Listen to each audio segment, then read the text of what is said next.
খাবে না?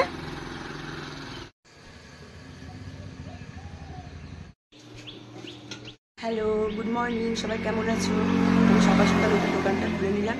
এবার দেখো ওখানে বসে আছে কতগুলো কুকুর, ওই কুকুরগুলোকে আমি দেবো এখন খেতে। ওগুলোকে খেতে দিয়ে এলাম। আর এইদিকে চলে এসেছে প্রসেনজিৎ আমার নতুন দোকানের ফ্যান লাগাতে। ঘোষ দুধ দিয়ে চলে গেছে আর আমি আমার দোকানে চলে এসেছি। এখন করবো রুটি লুচি এগুলো, বাট আজকে তো হোলি, জানি না কেউ আসবে কিনা, তবুও করি। কেউ না আসলে আমরা বাড়িতেই খেয়ে নেবো। তো প্রথমে আমি দেখো ময়দাটা মিশে নেবো, আটাটা মিশে।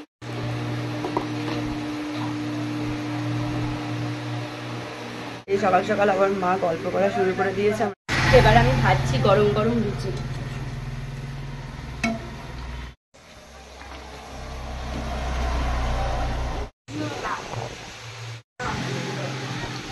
ঘুগনি খেতে খুব ভালোবাসিস? গরম, আস্তে আস্তে খা। একে কাস্টমার গুলো চলে আসছে। ভালো আছে এমসো? দেখো, আর এই একজন দেখো দেখো ঘুম থেকে উঠে দেখি মোবাইল দেখছে। এই যে মোবাইল দেখছে। আর ঘরের অবস্থাটা কি করে রেখে দিয়েছে একটু দেখো। মানে কি বলবো, কিছু বলার নেই। একটা চেয়ারে ছিল জামা কাপড়গুলো, যে কালকে ভাঁজ করা হয়নি, পরে এরকম নোংরা করে রেখে দিয়েছে। এসে দেখি ফোন। দাদা কত কিছু এনে দিয়েছে, মানে ওর দাদা, আমার নয়। কত রকমের আবির, টুপি, তারপর ওটা কি, চশমা, পিচকারি। এত বড় ছেলে সব খেলবে।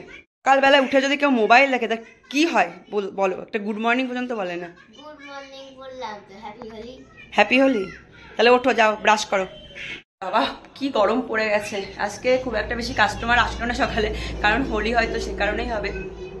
তো এই যে একজন হোলি খেলবে, একজনকে খাবার দিয়ে গেলাম। খাবি? কি দিয়ে খাবি? লুচি? উনি রসগোল্লা ছাড়া লুচি খায় না। তোকে ঘুগনি মাংস দিয়ে খাই, উনি রসগোল্লা দিয়ে। খাও, খেয়ে না ওটা।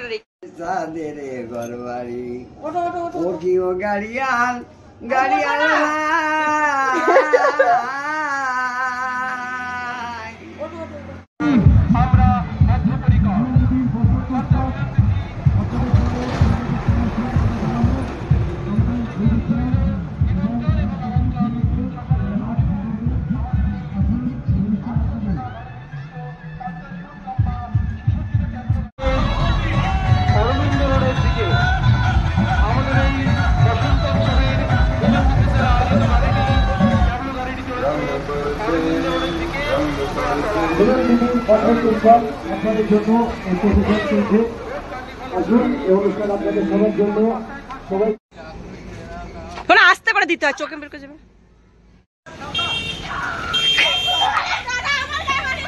সারাদিন খুব রং খেললাম, খেলে খুব মজা করলাম। আর বিকালবেলা আমরা ঘুরতে গেছিলাম কোথায়, সোমা আন্টির বাড়ি। হ্যাঁ, বাড়ি থেকে ঘুরে এসে একটু দোকানটা খুললাম, তারপরে উঠলো ঝড়, তারপর দোকান বন্ধ করে দিলাম। খেয়ে দিয়ে আমরা এখন শুতে যাব। তো গুড নাইট সবাই। পুরো ভিডিওটা দেখো আর কমেন্ট করো যে ভিডিওটা কেমন লাগছে। টাটা, বাই, সবাই ভালো থেকো, সুস্থ থেকো।